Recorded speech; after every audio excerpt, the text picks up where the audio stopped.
Bienvenue dans cette nouvelle vidéo, je suis ravie de vous retrouver, j'espère que tout va bien, que vous avez passé une très bonne rentrée. Et donc voilà, aujourd'hui on se retrouve dans une nouvelle vidéo Do It Yourself, je vous l'avais promis. Cette fois-ci nous allons parler de décoration et je vais vous montrer comment pas à pas vous allez pouvoir fabriquer et réaliser ces magnifiques feuilles de palmier que vous voyez derrière moi.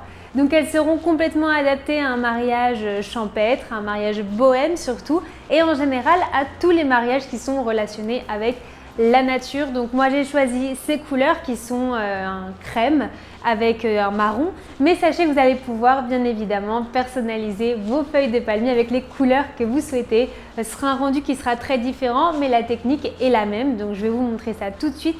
L'avantage de ces feuilles de palmier en papier, donc c'est que vous allez pouvoir les garder après votre mariage en guise de décoration, comme vous pouvez le voir ici dans ma chambre, c'est super joli. Le soir, vous pouvez l'éclairer avec des guirlandes, vous pouvez vraiment le laisser chez vous, c'est très joli. Et pour un mariage, eh ben c'est super, c'est une manière d'économiser un petit peu d'argent. Si vous n'avez pas l'argent pour pouvoir décorer avec beaucoup de fleurs, vous pourrez le mettre sur des buffets en centre de table, ou alors pour la plus grande qui est juste ici, tout simplement sur les sols en guise de bienvenue. Franchement, vous avez plein d'idées, donc n'hésitez pas, je vous montre tout de suite le matériel nécessaire et on va passer directement aux différentes étapes pour pouvoir les réaliser. Tout d'abord, vous allez avoir besoin de feuilles cartonnées de la couleur que vous souhaitez, de jolis vases que vous aurez vous-même choisi en fonction de votre décoration. Vous aurez également besoin de tiges en bâton.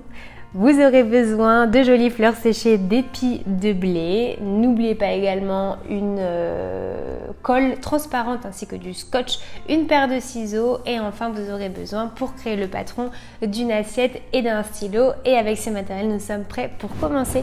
Donc on commence avec la première feuille cartonnée, donc pour moi de couleur crème parce que je décide de faire deux feuilles de cette couleur. Donc sur la feuille à l'aide de mon assiette, je vais tracer deux ronds et ensuite avec la tige, je vais venir couper ce rond en bas. Peu importe les mesures, c'est pas grave si ce n'est pas parfait ou alors si les deux n'ont pas exactement la même mesure, vous verrez que de toute façon, les trois auront une forme bien différente et ça ne se verra absolument pas. Donc venez découper le tout à l'aide de vos ciseaux, essayez d'être la plus précise possible, mais même si vous n'êtes pas très précise, vous verrez qu'on pourra le rattraper une fois qu'on aura plié la feuille en deux. Donc pas d'inquiétude. On fait la même chose avec la seconde. Gardez bien votre papier de côté, vous verrez qu'on en aura besoin ensuite pour les tiges. Donc ne jetez rien comme toujours, jusqu'à la fin ça peut toujours servir. Et ensuite j'ai décidé de faire ma troisième feuille de couleur marron. Donc je reprends la même dynamique avec mon assiette.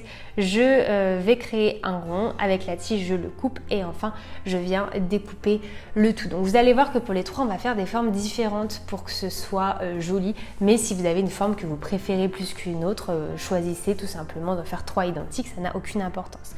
Donc une fois que tout est découpé, je commence avec la première en la pliant en deux.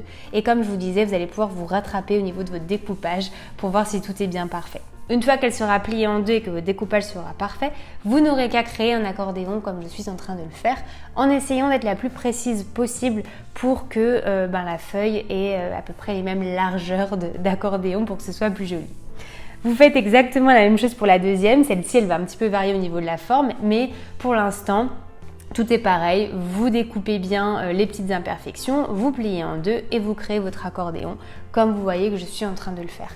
C'est juste que pour celle-ci, à la fin, on va décider de mettre des petits coups de ciseaux sur ces accordéons pour que les bouts soient un petit peu plus pointus. Donc comme vous le voyez ici, n'hésitez pas à découper et ensuite vous venez régler les petites imperfections pour que vous ayez le résultat que vous souhaitez. Donc comme vous voyez, moi j'étais pas satisfaite donc j'ai continué jusqu'à avoir un résultat assez joli.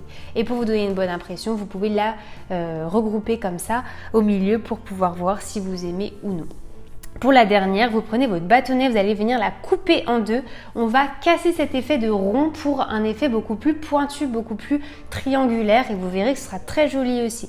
Et une fois que vous aurez coupé, la dynamique est la même, il vous suffira de plier en accordéon pour créer une feuille de palmier. Voilà, une fois que vous l'avez, on va reprendre la première et Au niveau de la tige, moi je l'ai découpée tout simplement parce que mon vase était petit et du coup si je la laissais trop grande, ça n'allait pas être joli, mais ça sera vraiment selon la taille de votre vase. Et maintenant pour la tige, je vais la recouvrir de ce papier pour que la tige et la feuille soient de la même couleur. Si vous avez une couleur un peu plus naturelle, vous n'aurez pas besoin de le faire. Vous pouvez aussi décider de peindre, mais moi j'ai décidé de le faire comme ça, c'est pas la technique la plus facile. Soyez patiente si vous choisissez de faire ça, mais avec de la colle, vous allez réussir à avoir quand même un résultat assez joli. Si la colle ne tient pas, celle que vous avez, si vous n'êtes pas satisfaite, vous pouvez également venir mettre un bout de scotch par-ci par-là pour bien tout recouvrir. Vous allez voir, c'est vraiment pas évident, mais au final, j'ai réussi à avoir un joli résultat. Donc une fois que tout est fait, on va aller coller la feuille à sa tige. Vous allez voir, on va commencer vraiment à voir le résultat. Comme vous voyez, il y a des imperfections au niveau de ma colle et de la tige à derrière. Donc pour ça, à la fin, vous n'aurez qu'à venir ajouter un bout de papier de la même couleur et ça ne se verra plus. Une fois que tout est collé, je vais faire la même chose pour les deux autres. Donc je reprends la même longueur de tige et je vais aller la recouvrir de cette fois-ci de la couleur crème. Donc en faisant exactement pareil. Encore une fois, si vous préférez peindre ou alors si vous préférez laisser la tige de la couleur naturelle, il n'y a aucune importance, c'est comme vous le souhaitez. Et ensuite, c'est exactement la même dynamique jusqu'à la fin maintenant. Vous allez tout simplement aller scotcher cette feuille-là pour avoir la deuxième qui va être complètement terminée.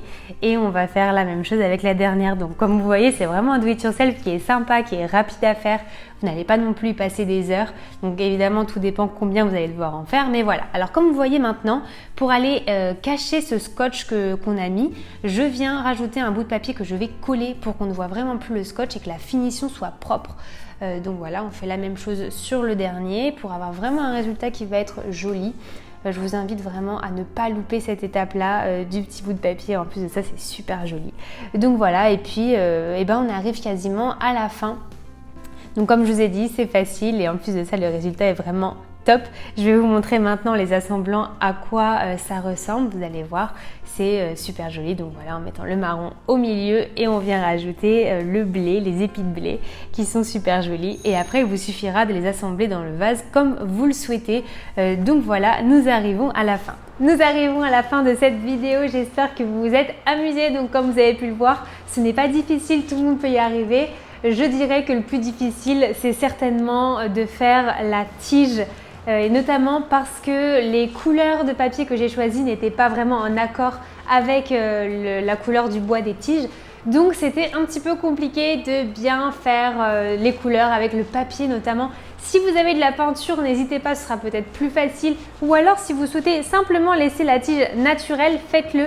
Je ne sais pas si vous voyez bien d'ici, mais pour les plus grandes, j'ai simplement laissé la tige de leur couleur et ça marche très bien aussi.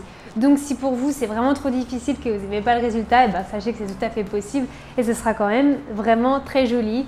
Donc voilà, moi je suis fan, j'en ai maintenant de partout dans ma maison, donc je suis ravie. J'espère que vous aussi, n'hésitez pas à bien me partager ce que vous faites sur mes réseaux sociaux. Vraiment, j'aimerais bien voir comment vous avez réussi, de quelle couleur vous avez choisi. Donc n'hésitez pas à m'envoyer tout ça. N'hésitez pas également à liker cette vidéo si vous aimez ce genre de do it yourself, si vous en voulez plus. Laissez-moi en commentaire des idées de do it yourself que vous aimeriez vraiment voir dans le futur. Abonnez-vous bien à ma chaîne YouTube afin de ne perdre aucune vidéo que je mets en ligne chaque semaine, que ce soit des conseils, des do it yourself. Nous allons parler de tout, mais surtout de mariage. Donc voilà, je suis impatiente de vous retrouver dans une prochaine vidéo.